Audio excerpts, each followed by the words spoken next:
Something deep has broken between men and women. You can feel it in every talk about relationships, marriage, or having kids.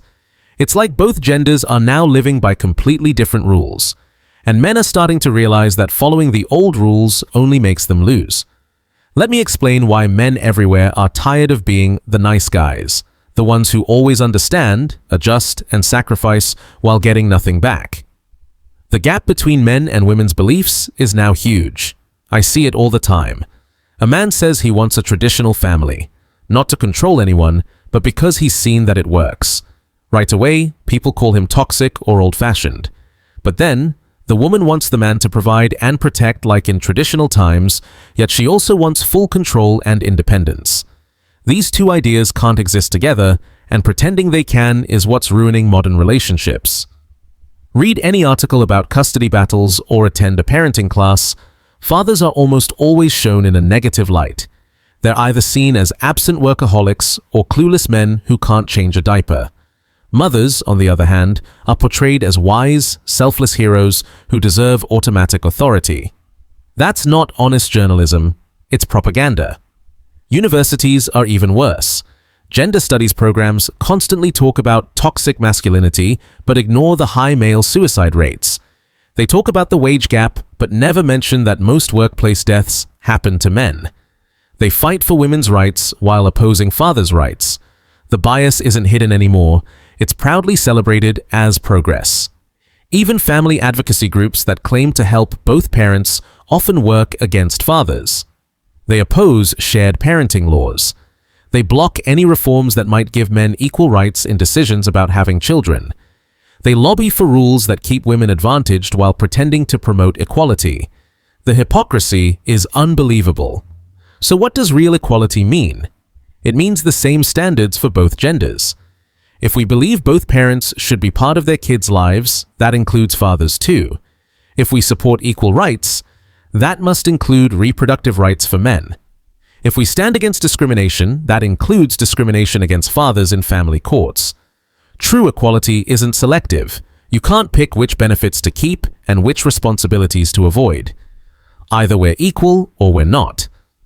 Either parenting is gendered or it isn't. Either we judge by character or by gender. You can't have it both ways. The moral argument is simple. Men's struggles deserve the same care and recognition as women's. Male suicide, homelessness, school dropouts, and alienation from their children. These issues matter just as much. A society that only cares about one gender's suffering isn't fair or modern. It's biased.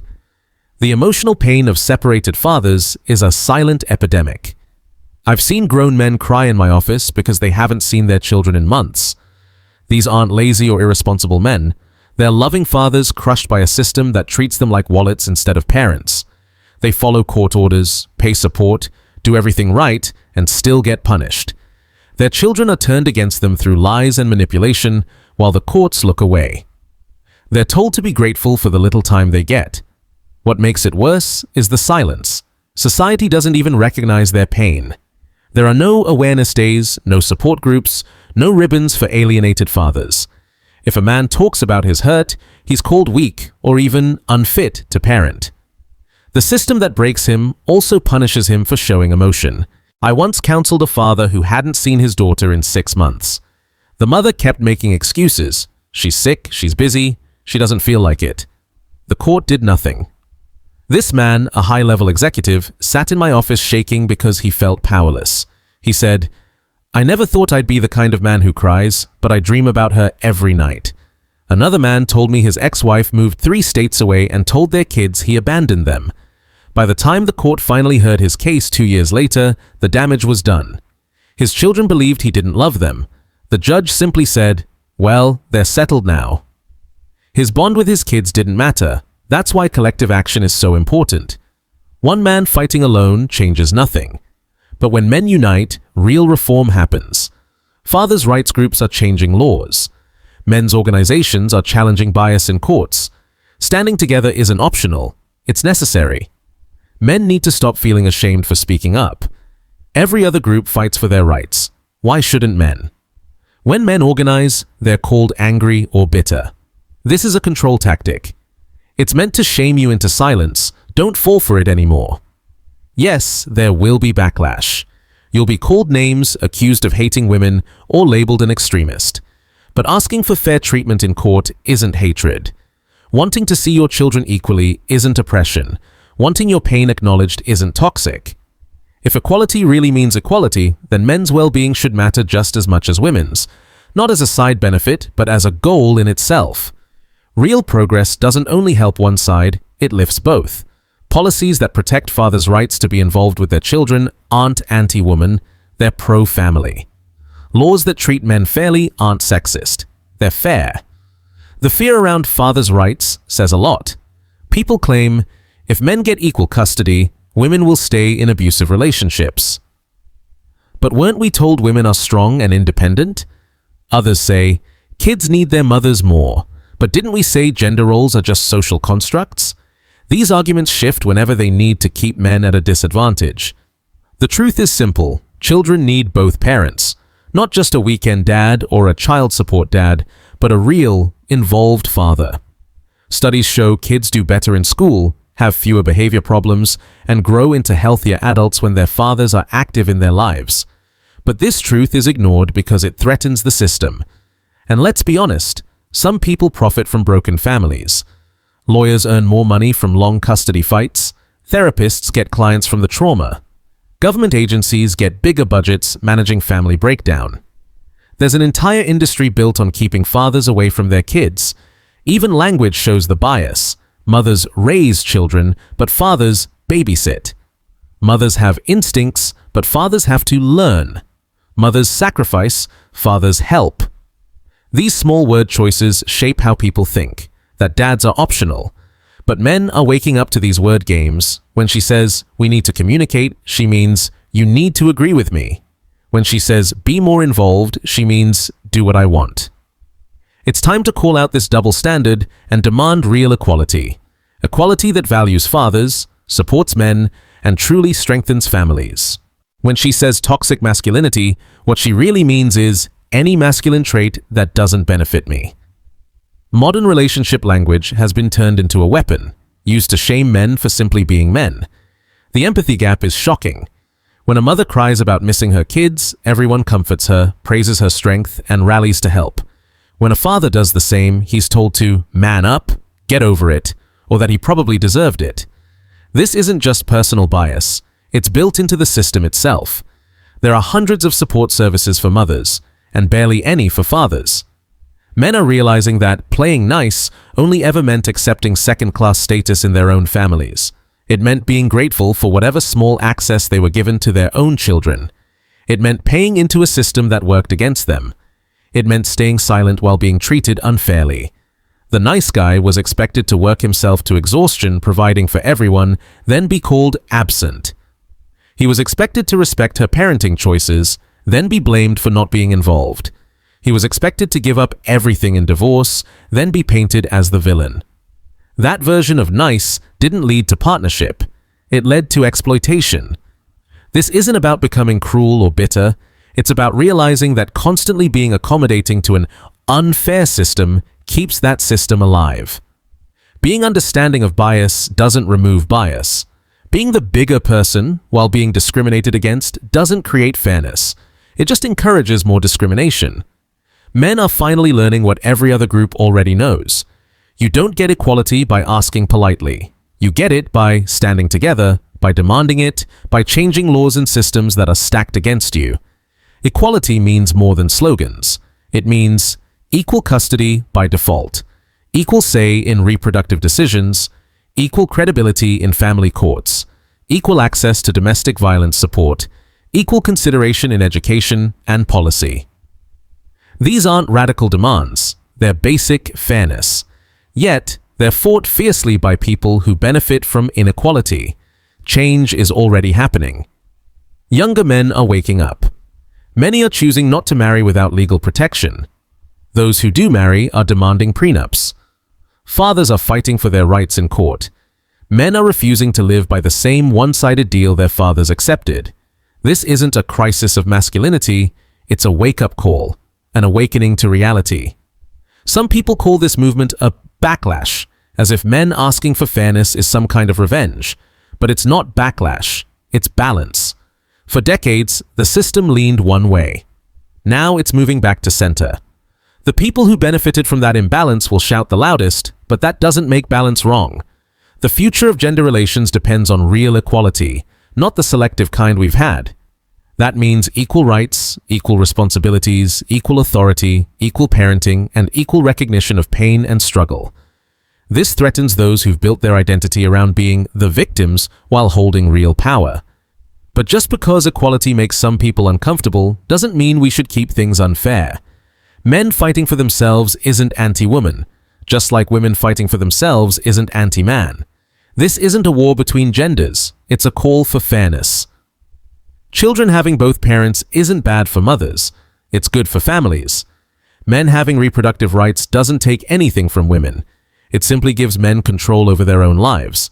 Equal custody doesn't break families, it helps keep them whole. Men are done playing nice because nice got them nowhere. Nice got them pushed out of their children's lives. Nice got them treated like wallets instead of fathers. Nice got them called privileged while they were being discriminated against. Nice works only when the system is fair, and the system isn't fair. But this isn't about revenge. It's about building a world where both genders are seen as equally capable parents, equally deserving partners, and equally valuable people. A world where a father's love matters as much as a mother's, where men's struggles are taken seriously, not dismissed or mocked. The men who are done being nice aren't villains. They're fathers who want to raise their kids. They're partners who want true equality. They're humans who are tired of being told their pain doesn't count. Some will say this message is divisive or fuels gender war. But calling out injustice isn't creating division. Injustice is the division. Asking for equality isn't aggression, it's justice. Refusing to accept discrimination isn't hate, it's self-respect. The truth is simple, we can't fix what we won't admit. We can't have equality while bias still rules the system. We can't have partnership while one side holds all the power. Real progress demands real equality, not the perfor. Men are now standing up, demanding equal treatment without shame. They're organizing for their rights without fear of being labeled. They're refusing to accept the idea that their needs, struggles, or value matter less just because they're men. This isn't the end of cooperation between men and women. It's actually the beginning of real partnership. But real partnership needs real equality. And real equality means men must stop accepting less while being told to be thankful for it. The men who are done playing nice aren't walking away from love, family, or society. They're walking away from unfair terms. They're done staying quiet about discrimination. They're done with a system that takes their effort, time, and money, but denies them basic rights. This movement isn't disappearing. Every unfair custody decision creates more advocates. Every biased law creates more activists. Every ignored father's pain creates more determination. The system that caused this can't silence it anymore. It can either fix itself or face growing resistance. Men deserve better than what they've been getting. Fathers deserve equal time with their children. Husbands and partners deserve an equal say in relationships. Every human deserves fair recognition of their struggles. This shouldn't be controversial, it's just common sense. But common sense starts to look radical when it threatens people who profit from unfair systems. Men are done playing nice because they've realized something important. Nice guys don't finish last. They don't even get to finish. They're removed from the game, told to be grateful for watching, and then blamed for not participating. The game was rigged, and the only way to win now is to demand new rules. We're living through a turning point. Men are finally seeing the bias that's been hidden in plain sight. They're connecting the dots that society told them not to connect. They're realizing that silence only protects the system, not them. Now I want to hear from you. What was your breaking point? When did you realize that being nice was getting you nowhere? What unfair treatment have you faced that people pretend doesn't exist? Share your story below. Your experience matters, your struggle is real, and your voice deserves to be heard. It's time to stop being nice about injustice. It's time to start being honest and equal. And their discomfort isn't a reason to stop. It's proof that change is working. Every man has a choice. Stay quiet and accept whatever scraps the system gives you, or stand up, speak up, and demand equal treatment. The men's rights movement isn't about taking anything from women. It's about gaining what should have always been there: equal treatment under the law, equal respect in society, and equal value as fathers and partners. This isn't radical, it's reasonable. This isn't extreme, it's equality. Change won't come from those who profit from the current system. It'll come from men refusing to stay silent, refusing to accept second-class status, and refusing to apologize for wanting fairness. Divided men are easy to control and shame, but united men, men standing together for justice, that's unstoppable. That's why they fear your unity. That's why they mock your movement, because they know what happens when men stop being silent. The time for being nice is over. Not because men have become cruel, but because nice in an unfair system just means obedient. Men are done apologizing for wanting fairness, done being reasonable about unreasonable treatment, done being quiet while being cut down. The future belongs to men who stand up, not with hate, but with strength. Men who know their worth. Men who no longer need permission to be equal.